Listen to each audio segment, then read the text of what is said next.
Part of delivering a panoramic view on sports is making sure to introduce my listeners to some of the sports that are not so mainstream.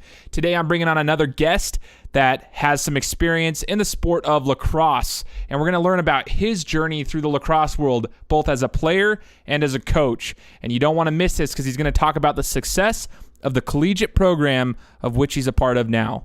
Don't miss this episode of The Game Time Guru. So, what time is it? Game time! Woo!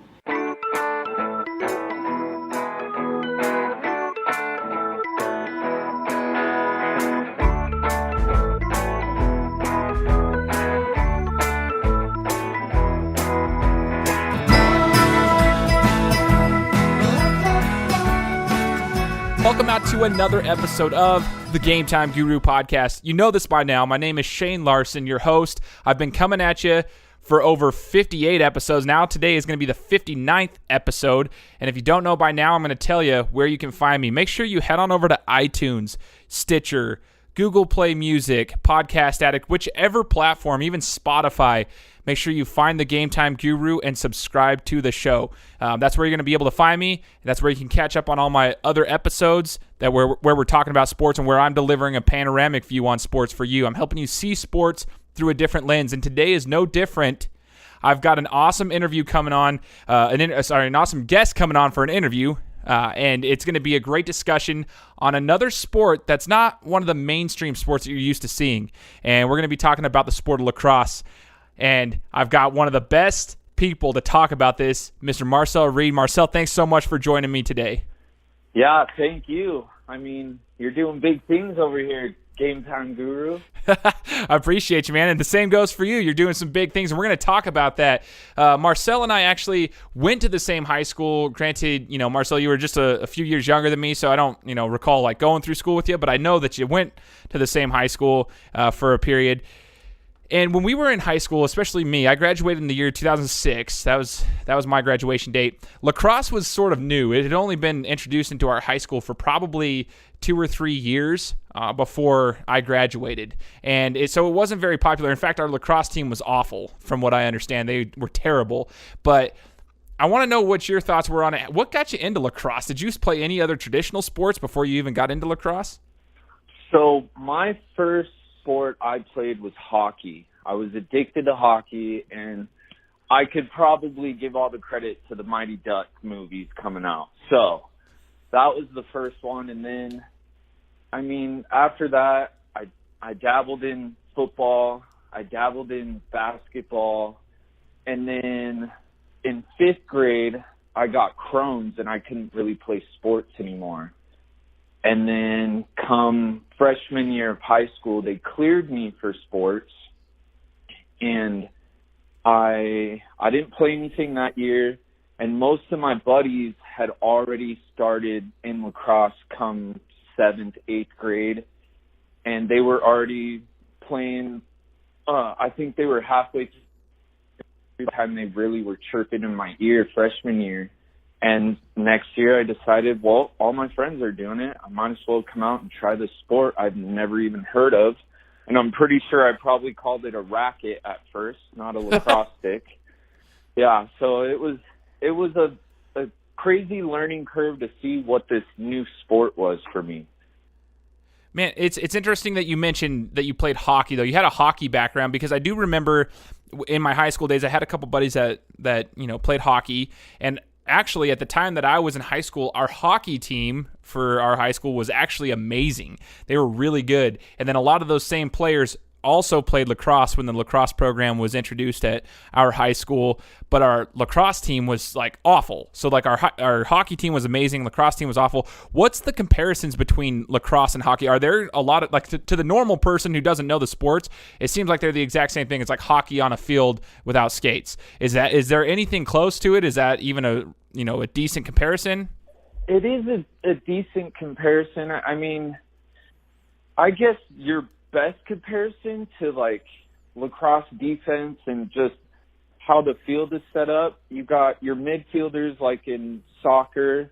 The defense is pretty much exactly like basketball, only with another defender, so you have 6 out there. And hockey, I guess you could, how how it's fast breaks a lot of the time. It's a constant flowing game, just like basketball and with hockey. So, I mean, it kind of takes from a lot of other sports, and it could be more of other sports took from them, being a long pastime Native American game where they used to play hillside to hillside with, rabbit skulls as the ball, and losers died. So that was kind of an epic game back then. That's interesting, man. That's actually a really good point, though. It seems like the other sports are actually taken from them. We just don't know a ton about lacrosse, especially here in the western part of the United States, because it's not as popular. But yeah, it was actually the one that's been around longer than the mainstream sports like American football and basketball and all that stuff. So it's so you started in high school. Well, you started playing in high school, and it seems to me that you were able to excel. It was a learning curve, you said, but how did you do like over the next couple years? Did you pick it up pretty quickly? I did. I saw that most of my friends were in this sport, and I was like, well, I don't really want to be left behind. And it's a really like intriguing sport. When you really go and see it, you're like, this is super cool. So I really wanted to get the most out of it, and I just dedicated myself all summer before sophomore year. One of my buddies let me borrow his stick, and I went to, we call it working the wall, where you just bounce the ball off the wall and catch it for hours. I'd be at the wall for 4 hours at a time, just trying to aim at little things and just feel for the ball and the stick in my hands. And pretty soon you get pretty good, and then you get to practice and you start seeing how the rules are. The rules are the biggest thing to learn. If you can just dedicate yourself to, the craft of trying to get better with your stick skills, the rules is what, you got to have the IQ, just like in every sport. That's what takes the longest. Yeah, just understanding the flow of the game. Okay, so you go into it, you're putting a lot of dedication into this, practicing doing, throwing the ball against the wall. You're trying to practice getting the feel for the stick and getting the feel for everything. And then you have to add the IQ part of it, which is understanding the rules of the game, or else it's not none of your skills will work if you don't understand the rules of the game. So you put time and effort into it. What position did you play, Marcel? So I played midfielder, and that's kind of the spot where you just get thrown in. You play defense and offense, and then coaches kind of decide, okay, this guy's probably better at offense, so we'll put him as an attackman. Or this guy is way better at defense, and we'll put him at a defenseman with that long 6-foot poles, what the D poles have. And everyone kind of starts right there at midfield. And if you're good at both, you kind of stay there. And so that's where I ended out, and it's a lot of running the midfield, but I liked running back in high school, so I was okay with it. Oh, man. Okay, power to you, because I hate running. Hated it in high school, hated it now, and I played basketball my whole life. I hated it my whole life. So, okay, so you're playing that. Did you have any offers or any like, I guess, ambitions, I should say, to go play lacrosse at a higher level? Now you've been introduced to it in high school, and like, let's explain to the listeners about the opportunities that come after high school, such as, you got scholarship offers that are for football players, basketball players, all these different types of scholarships. But what are the opportunities for lacrosse players like yourself? What happened for you after high school? So when it came to it was still really, really small. I mean, there wasn't too many schools, and social media wasn't a big thing back then. It was just kind of getting in with Facebook and all that. So you couldn't really get yourself out there and find all the different, sites. There's so many websites and Twitter pages for lacrosse teams now. So back then it was kind of like, if you were really, really, really dedicated to get film and send it out to somebody, or a local team could come out and watch, that was kind of it. Unless you were, East Coast player coming out of the top high schools in the nation, and, you're getting looked at by Duke and Virginia. So around here, it was kind of more of, you had to put yourself out there and really, really figure it out to try and get to a team, to have someone see see you to be recruited. Now, everyone has the huddle pages, and YouTube is so big that they can just upload their film and put it on their Twitter and say, coaches, look at it. So from when I was there, it was really hard, and you just had to dedicate yourself to get out there. And I really, being only 3 years in lacrosse, I didn't really know about college lacrosse except for, the D1 programs. I don't even think I knew College of Idaho had a team, or even BSU had a team. So it was like that back in 2011. Let's tell the listeners what kind of happened with you, because you were a player and right now you're actually coaching lacrosse, but we kind of want to show them the transition from when you were a player to where you decided to go into coaching. What happened that, caused you to not be able to play or not want to compete? What exactly happened in your life, Marcel? So, like I said, back in 5th grade, I was diagnosed with Crohn's disease. And if anyone doesn't really know about it, it's just a crazy immune system disorder, and you can go in remission. And I was in remission, played all through high school, sports were fine, and then I was thrown back into a flare-up, and that was like the worst thing. It was all because of just the sinus infection and how it was treated. And so it just went into a bad flare-up, is what they say, and I couldn't walk. I couldn't get to the bathroom if I wanted. It was horrible. So I was like, there's no way I'm going to be able to run. They told me running is probably going to hurt the rest of your life. So I was like, well, if I can't play, I'm going to at least be a part of some lacrosse in a form. And so I decided to coach. So I went back to Meridian, and they offered me the head coach spot for the JV team. And I was like, great, give me whatever, and I will take it and run with it. And that's kind of what happened and what made me transition from a player to a coach. I love that, man. And sometimes people don't realize, I've actually had an episode on this podcast talking about coaching specifically, the art of coaching compared to the art of playing. And it doesn't matter which sport it is, but coaching it's an art in itself. You might be the best player in whatever sport, but coaching itself it's a different art, because you have to share your knowledge, but there's a way that you do it. What was one of the biggest struggles, especially, coming from, you were a pretty good lacrosse player, coming to the high school level and actually coaching the JV level? What was the biggest challenge that you faced there with trying to get your knowledge and having the players implement that?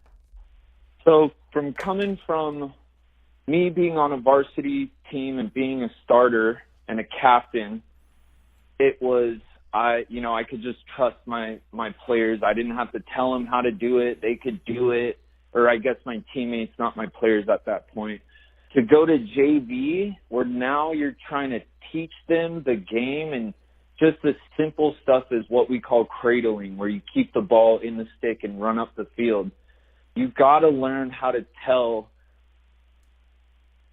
somebody how to cradle in 5 different ways, because not everyone learns the same. So that's kind of the biggest thing, is you got to learn how to teach everyone in a different way. And that's the biggest thing I would say with coaching, is just you got to give them options on how to either visualize it, or something you say makes it click in their head in a movement type way, analogies, different things on how they can get it through their head and get that, oh, okay, that moment right there.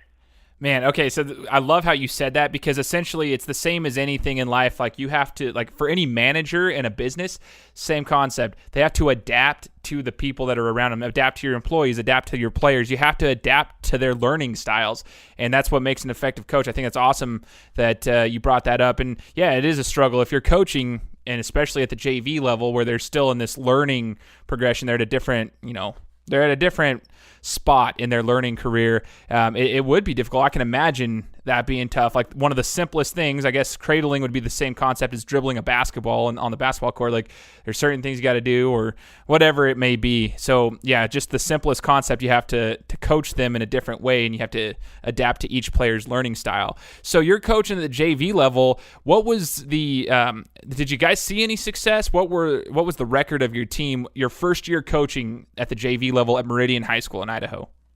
So my first year, I think we went I think it was 3-4, and I had 7 players that were strictly JV, and then I had 4 more players that would go, we call them swingers, between varsity and JV. And to have a team, you have 10 on the field. So with 7 guys that are just straight JV and the rest are on the other half of practice, it's just a lot of, getting the most out of your players. And at that point, you got to let them have fun because you don't want them to hate the game, hate the coach, hate just the whole experience of lacrosse. And it's just a lot of humbling experiences. And the success was their first win. That was probably the best, is when I got my JV team, their first win against Ambrose. What is that? Ambrose Christian? Or I forget, but Ambrose High School. Yeah, I think it's a private. It might be a Catholic school. I can't remember off the top of my head, but you're right. It's a private school. So you guys got your first win against Ambrose here in the Valley. And how many years did you coach the JV team? So I coached JV my first year, and then the second year I moved to varsity and was the goalie coach / players coach.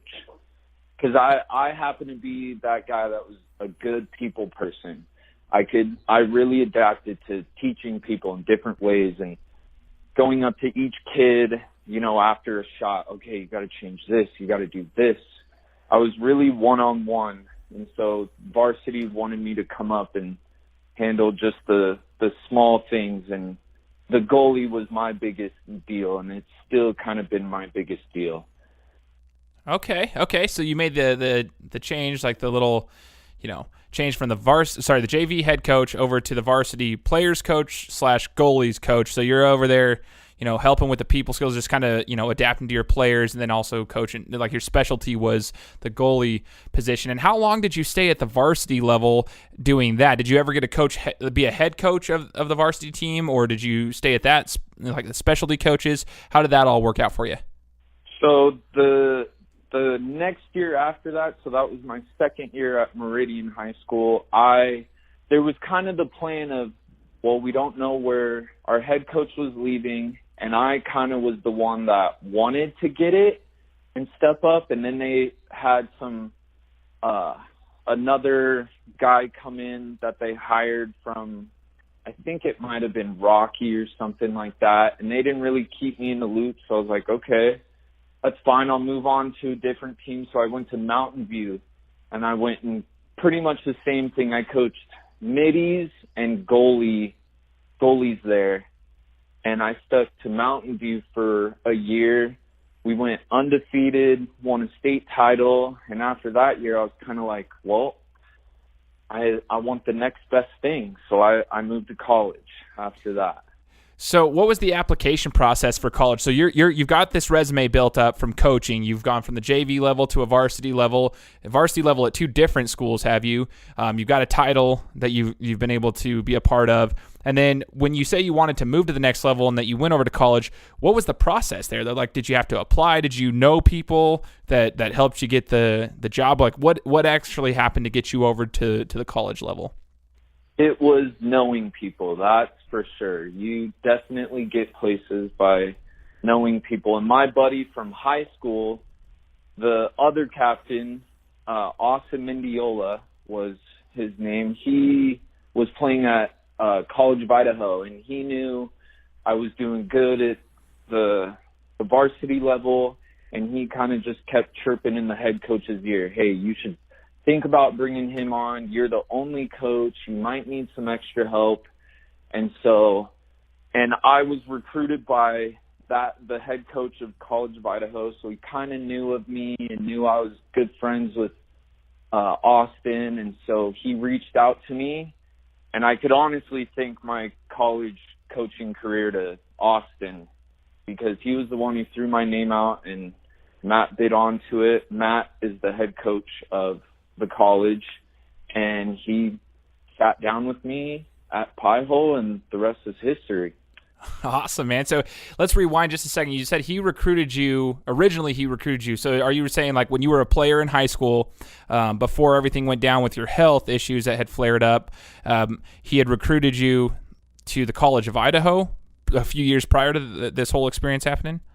Yes. So it wasn't really how I said you had to get your name out there. Austin was our stud on Meridian. And so he came out and watched Austin and then saw me as well. And so he kind of kept talking to me, hey, you should come to the college. You should really think about it. And I was like, that school is just too expensive. And then before I knew it, Crohn's took over. And so that was kind of it for being recruited. And so, yeah, it was honestly everything for college and being recruited was Austin. Austin got everyone out there, and that was the reason I got looked at. Hey, you know what, though? That's a really cool point that you made, though. So while it may have been another player that kind of got the coach's attention originally, it gave you an opportunity. And sometimes I think we have to remember that in all aspects of life, for that matter. Sometimes you just have to wait for the opportunity, and sometimes it's the people that you know, and it's the networking that you do. It doesn't matter if it's in sports or business or whatever it may be. For you had Austin, who was a teammate, who got you, the exposure as far as a player is concerned. And then years later, you still had this connection with Austin, and you still had this connection with the coach at that specific school. This is years later, a couple years later, and you still were able to, you kept that relationship in good standing, and then obviously you landed where you're at. So, I mean, it's kind of cool to see, and that's the importance of, while you're networking, you always want to you don't want to burn bridges ever. You always want to keep these opportunities coming, because you never know when the next opportunity is going to go. You want to keep a good relationship with everybody. So let's talk about the College of Idaho. I keep saying this. You said the College of Idaho. And for anyone who's listening, I've got listeners literally all around the world. We got people over in Australia, got people in Denmark, but we've also got people all across the United States, all the way over to North Carolina, New York, everyone. So the College of Idaho, the only college people know about in Idaho is truly Boise State. That's the only people across the country. They don't know anybody else. So what is the College of Idaho? Where is it located? What division are you guys in? Let's talk about that school for a second. So the College of Idaho is a private college located in Caldwell, Idaho. And it's kind of just like this own little network of great community, family atmosphere. It's just, you go to Caldwell and everyone's like, Caldwell. But you get onto that campus and something changes. Everything is just, there's people out there, everyone's saying hi. The buildings are all the buildings out there are just nice, and it's just a different atmosphere when you get inside there.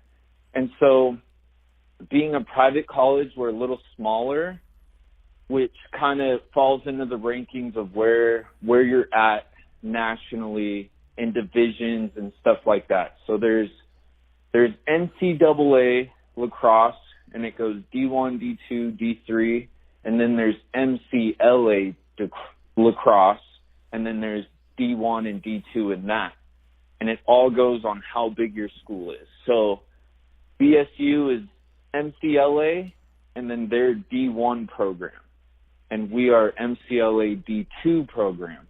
And who are some of the schools, like in regards to, sports or lacrosse for this matter? So who are some of the schools that you would compete against, I should say, that are in the same division, like the smaller schools like yourselves? So we play against University of Portland, Portland State, Southern Oregon University. We play Gonzaga. We play Western Washington. We play University of Montana.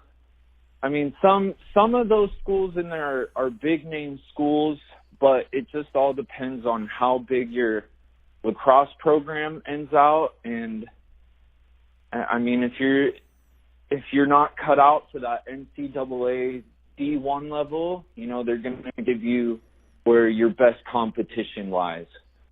I gotcha. No, that's awesome. So for the listeners that are, tuning in, the College of Idaho, what I remember it as, like, they had a good basketball program too. Like when I was younger, when I was in high school and stuff, we had a couple basketball players that went over there. And yeah, it's a smaller school. It's in a city of Caldwell, like Marcel was just talking about. And typically, like, just when you first hear the name Caldwell, Idaho, the people around here know that they have a really bad perception of Caldwell. It's just a trash, nasty city. That's just kind of the first perception. Unfortunately, that's kind of how it is. But there are really good parts to each city, and that's one of them is that school. It's a really nice school, really nice campus. It's actually beautiful, and so it's kind of crazy. Like everybody has, like, every city has its good and its bad. Obviously, Caldwell's no different, but yeah.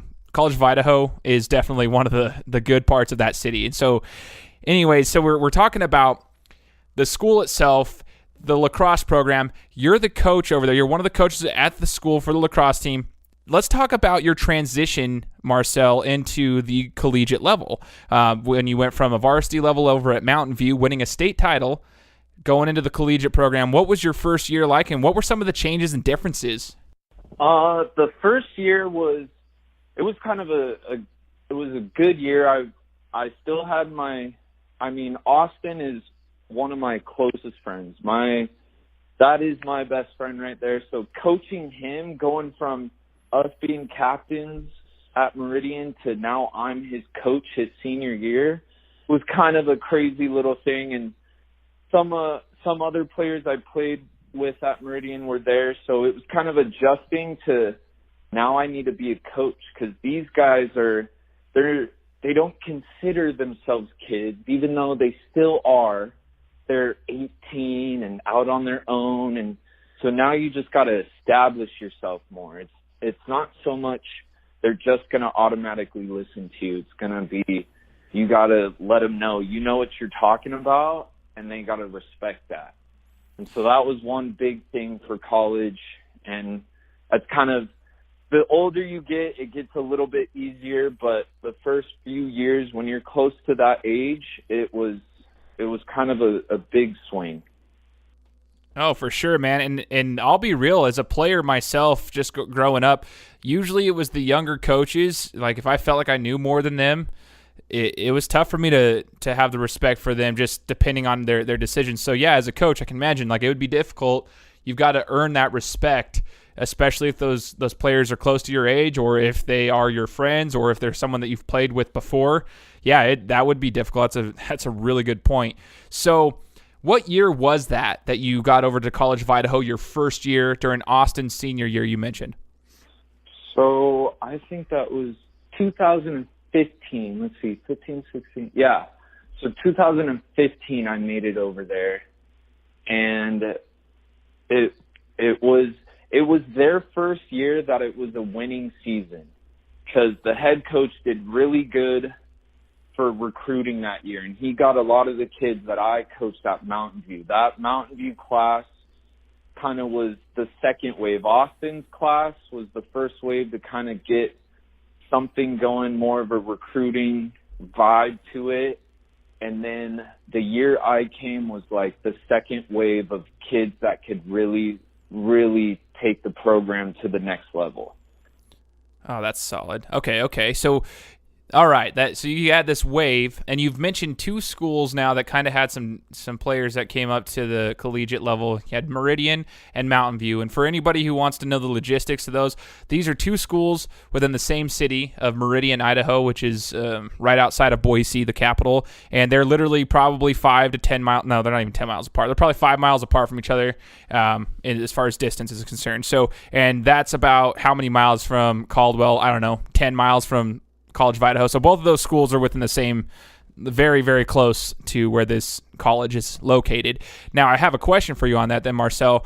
You've got the wave from Meridian, which was, Austin's class that you mentioned, and then the wave from Mountain View that came in, and that was during your first year over there, started winning. Now, do you get, at the College of Idaho, do these players get a scholarship? Do they get their school paid for, or any kind of compensation for that matter, as far as their school is concerned, to play lacrosse like they would with other sports? So the 2012 was the first year the school decided, okay, if we want to build a better lacrosse program, we're going to have something, an incentive, like you say, to get these players out here. So that was the first of it. And I'm sure, I don't know how much money there was to give out, but I'm sure it was not close to enough to even cover, books for that. But it was still, an extra $1,000 or something like that. And that, coming from that school where it's $38,000 a year, any money helps. So that was 2012 season to now to 2018 where we're a full-on varsity program.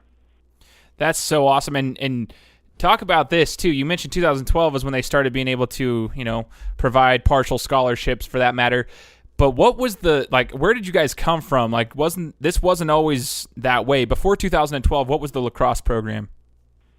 So in 2004, the head coach now made the program, and it started out as a club team with maybe 12 guys that just wanted to go out and compete and have fun, because there was no place really besides BSU for a lacrosse team. And so they got some guys together and were like, okay, we're a club now, we're going to play lacrosse. And their goal back then during games was just to at least score. That was the goal back then. So it's come a long way from 2004 to now. Man, it's a really cool story to hear how a club program gets to a varsity program, because it doesn't always happen. When I was at Boise State, my very first year there was right out of high school. I was actually on the boxing team. I loved boxing, fought for Golden Gloves through high school, and then Boise State had their own club team. And people always make fun of club teams. They're like, oh, well, it's not a school-sponsored sport, da-da-da-da. And I'm like, yeah, well, our club team was actually legit. We were considered Boise State boxing. We fought other schools. We had UNLV on the map, but basically the club team, you just had to pay for everything. We had to have everything. It was sponsorships, or you had to do a fundraiser, but you had to pay for your travel. You had to pay for everything. And it wasn't ever sponsored by the school. And I always wanted it to be an NCAA, regulated and sponsored sport, but it never got there. And it doesn't. A lot of those sports that are, under the radar, they don't make it to a varsity program. So to see that you guys were able to get College of Idaho from a club team to now a varsity program at the school, to at least have like a scholarship offer and stuff to incentivize kids, that's how you get that to continue to grow. And I think it's awesome to watch. I want to know something though. So you were talking about, and I mentioned this earlier, you said you were pulling from these schools that were local. How many kids would you say, what's the percentage, or rough percentage, I should say, of kids that are local that are playing for College of Idaho, and then maybe kids that are out of state? Do you guys have any out of state players? So we do, and we could thank football. When football started their program up again, we started really getting looks from the out-of-state guys that, were two-sport guys. And, if I'm getting recruited for football, I might as well play lacrosse while I'm there too. And so that was a lot of our out-of-state guys are football guys as well. So we could thank football. And it's, let's see, we probably have maybe the first couple years, like 2012, it was pretty much all local. We maybe had a few kids that weren't recruited, but just happened to come from different states to just go to the college, because the college is a really prestigious place. If you go there, you're graduating from a Forbes listed college. And so back then, it was pretty much all Boise High School and Mountain View, Meridian, Skyview. It was really a lot of local. Now we're getting to the point where we're kind of almost about half and half right now. So it's definitely, football has kind of helped us out with that. With kind of, okay, we'll talk to this kid, and if you want us to talk to him too and maybe do a dual scholarship, we've kind of worked with the football coaches a few times, and it's been great. Man, it's so cool to see the growth of the sport, because obviously we know, like all sports fans understand, that lacrosse is more of an East Coast sport. That's like how it's always been my whole entire life. But just in the last 10 years, it has continued to grow. Like, and like you're saying, even at your school specifically, probably in the last 6-7 years, like it's already grown. And obviously 2004 until now, you just look about 15 years back, we're looking at huge growth. Like, we're talking huge growth, and it's just going to continue to grow. But man, it's awesome. And I want to talk about the success you guys have seen. So you said you guys started getting on the winning track when you got in there. Where are you guys at now, and what's your position, like what's your coaching position right now, and how's the program doing? So yeah, that first year in 2015 was the first winning season, 7-4, or I think it was 8-4, and we made it to playoffs. And I think they made it in maybe a couple years back, but it was kind of, they had to beat this one team, and it happened, and they got in, and that was it. But that first year, 7-4 or 8-4. My second year, we went 7-4. And then going to last year was kind of the year that put us on the map. And we had some good recruits. We had those Mountain View recruits that were then juniors at the time, really coming into their own. And we went 11-0 regular season, so we're the only team in the MCLA out of D1 and D2 to have an undefeated regular season. First time we were ranked, and by the end of the regular season, we were number 15 in the nation. And then make it to playoffs. We play Gonzaga semifinals. We blow past them. We meet University of Montana, who I think was a couple spots behind us last year in the rankings, but their team that year had just dropped down from the D1 level to our level, the D2 level. So they had a big team, and we couldn't finish them out in the championship game, and finished out 12-1 that year. And for this year, that was the goal. Was we knew we'd probably see Montana back in that championship game, and we had goals for this year to take them out. And how did that go for you? So you guys had built this up. You're coming into this season, which just, yeah, I want you to tell the story. How did it all end up for you? So this season we had the ups and downs. We had, we lost our senior goalie last year, who was, top 10 in the nation. And then we finally recruited a good goalie, and things just didn't end out right at the college, and he left the team. He had to leave the team. So we're out a goalie. And so I was talking to you about midfielders, how they're good at defense and offense, but a goalie is a goalie. Nobody plays goalies, and something else. You're just strictly a goalie. So I had to pick one midi on my team, someone to step up, and I picked the craziest kid, because you kind of have to be a little psycho to be in that goal and have 100-mile-an-hour shots on you. So that was the first thing. The first hump we had to get over was training a new goalie that had never, ever been a goalie before. And so we go to California 2 days before Cali. We decide, okay, this guy's our goalie. We don't have our recruited goalie anymore. And we dropped two games to ranked teams. And we're kind of looking at ourselves like, what are we doing? What's going on? What do we need to do? And it was sort of a blessing in disguise, because we knew we needed to fix some stuff there. We kind of, imploded on ourselves during those games, and we played UC Davis and UC Santa Cruz in Cali. And after that weekend, we went back and fixed some things, and we didn't lose since then. And we got to the championship game once again versus Montana. And the first quarter, we're down 4-1, and we're like, this can't happen. We worked way too hard. This was the comeback season. And it doesn't help that they're on the field saying this is too easy. There's all this smack talk coming, and, you know, every huddle was, we're fine. We're fine. That was their best quarter. We just stick to our fundamentals, and we'll stick this out. We know what it's like to come down or come back from being down. And so pretty soon we get to less than 7 minutes in the fourth quarter, and we tied the game at 10-10.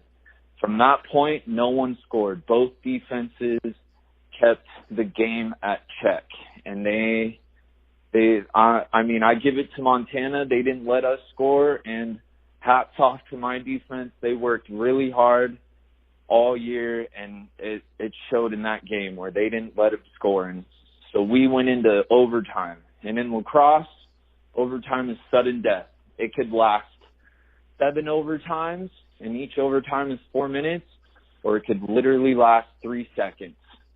And so we go into overtime. We win the face-off.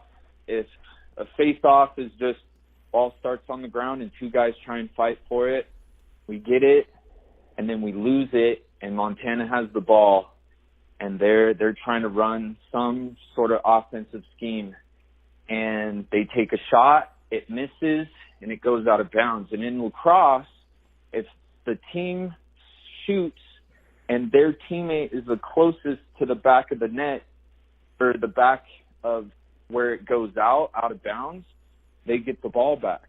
But if they're not the closest one, then the other team gets the ball back. And one of my defenders all year has been the guy that just, as soon as the shot goes, he's sprinting to try and get to the closest point. And that was the most heads-up play of that game. Okay, maybe not of that game, but just it was the best play we could have had at that point. And we got the ball back, got it down to the other side of the field, and our attackman from Mountain View, who is now inside Lacrosse magazine as the best player to ever come out of Idaho. And he's a lefty, and he gets the ball, takes it down right-handed, and shoots, and just sneaks it by the goalie, and the bench exploded. I don't think I've ever run so hard, jumped so high, screamed so loud.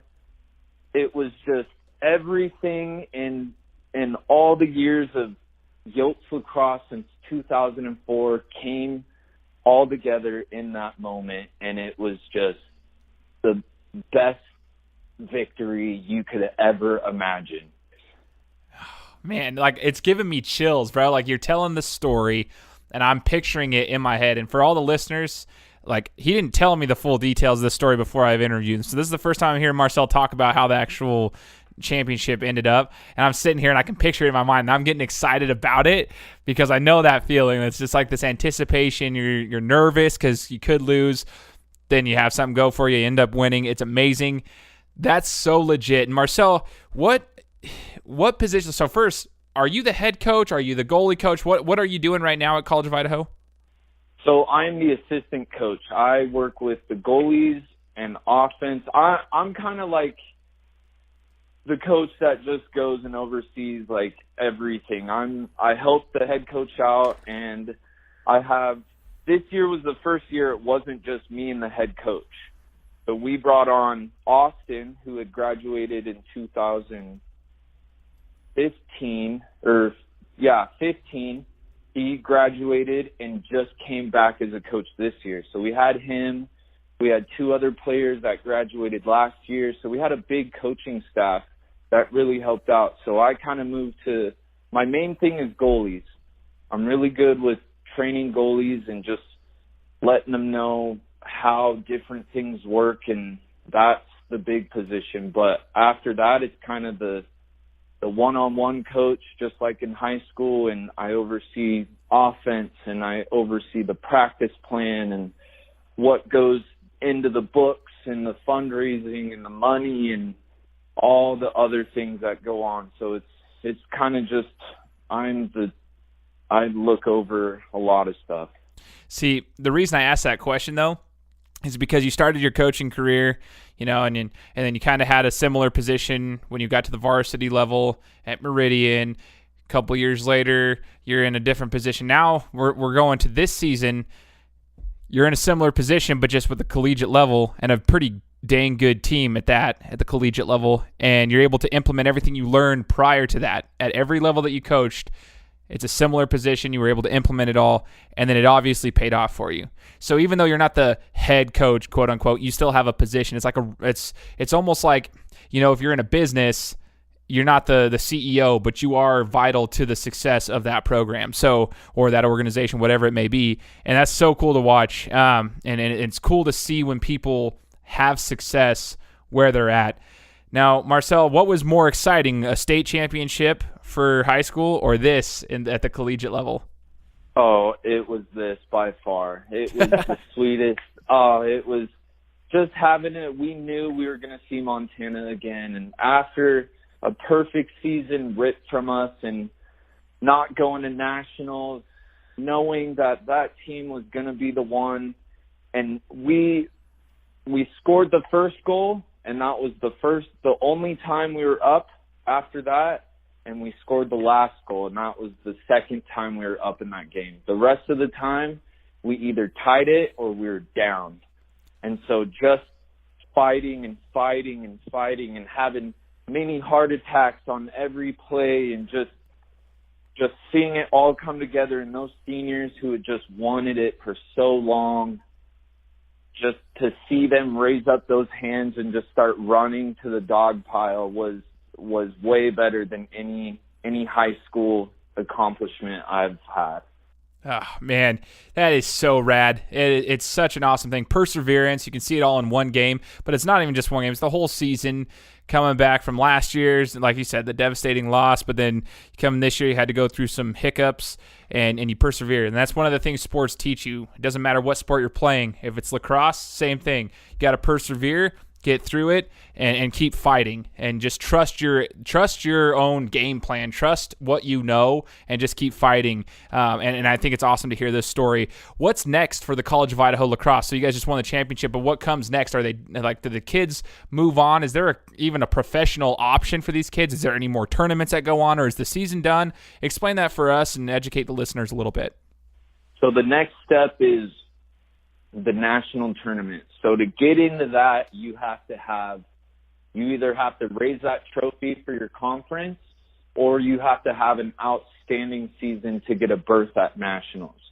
And so last year we had 2 out of conference games, and you needed 3. So we would have made it to nationals last year, even after the loss. But we didn't have that 3rd game. So this year we're going to nationals. We leave Saturday, and it's kind of like the Sweet 16. There's first 16 teams, then it goes to 8, then it goes to 4, and then the game. So 4 more wins, and we could call ourselves national champs. Where is this national tournament? Where's the first round of it, I should say? I don't know how it works. Do you guys do separate weekends? Do you play them all at one weekend? Like, how does it all work? So we play, it's a 5-day stretch, and this year it is in Utah, and they vote to where it's at each year. Last year it was California, down by Chapman University. This year it's in Salt Lake City, Utah, so it's a little bit of a money saver and a nice 4-hour drive for us. And so the first game we play Monday at 11, and so there's Monday, Tuesday are games, and then there's a break Wednesday, and then there's Thursday, and then Friday's the national championship. Who's the first team you guys are playing? Do you know? So we play Minnesota Duluth, and they are the 3 seed, and we are the 14th seed. Okay. So it might be a tough battle. It's definitely going to be a tough battle, but sometimes some of these teams stick up in the top rankings just because they're that team. You know, if if Alabama in college football just, went downhill, they'd still probably end up in the top 20 somehow just because they're Alabama. And some of these teams are like that. So they're not the best teams out there, but it's going to be a good team. And no matter what, I just got to tell my players it's lacrosse. They're all playing fundamentals just like we are. It's going to come down to who's more disciplined and who's going to want it more. Man, I'm so excited for that. And when you guys get done with the national tournament, hopefully you can get it to the big game. It's already been a huge accomplishment where you're at. Obviously, you got work to do still. It's not over. What do you see for the future for yourself, Marcel, and for College of Idaho lacrosse? So after this season, after that tournament, lacrosse will be done for the year. And next year, even the next 4 years, we probably have the biggest recruiting class to come out of Idaho this next few years. I mean, we have the number 1 attackman in state coming, the number 2 attackman in state coming, the number 1 goalie, the number 2 goalie. We have kids coming from Washington. We probably have 12 huge assets coming next year. So the dynasty is just starting, Shane. I love this, dude. I'm excited for it. So do you see yourself continuing to coach at College of Idaho? Is that where you want to be for the time? For now, yes. And I love the school, but it's also, you start realizing when you're a part of these college kids' lives, but with being a college coach, you have to, you're going down to the next level at high school and recruiting and making connections with parents and coaches. And you have parents that come up to you and say, are you going to leave this this college in the next couple of years? Because my kid is only coming to this college because of you guys, because of the coaches, because of how this is going. Are you guys planning on leaving? So for now, the next 4 years, I see myself at the College of Idaho and trying to bring home a national champ now. Man, that's awesome. And we'll be looking for it now. And I hope that this interview kind of opens the eyes of all my listeners. Keep an eye out for College of Idaho, this smaller, very expensive, school in Caldwell, Idaho. This is awesome. And like Marcel mentioned earlier, they have opened up a football program. They've obviously already got a basketball program. This lacrosse team is continuing to grow and get better and better. They're getting more recruits. This is going to be exciting to watch as we bring lacrosse from being solely an East Coast sport and bringing it a little bit more across the country and having it continue to grow. This is going to be awesome to watch. So, Marcel, I appreciate you joining me, man. I wish you the best of luck with the national tournament coming up. We'll keep an eye on it. And for all the listeners out there, I hope you enjoyed this interview. You know the drill. Subscribe to my show, iTunes, Google Play Music, Stitcher, whichever place you want to go to, Spotify. You know the drill. Make sure you check it out, and we'll talk to you next week. Guys, thanks so much for listening to another episode of my show. Now, if you could go and do me a favor, head over to iTunes, give me 5 stars, and leave me a review, it would be greatly appreciated. Thanks, guys. Appreciate your support.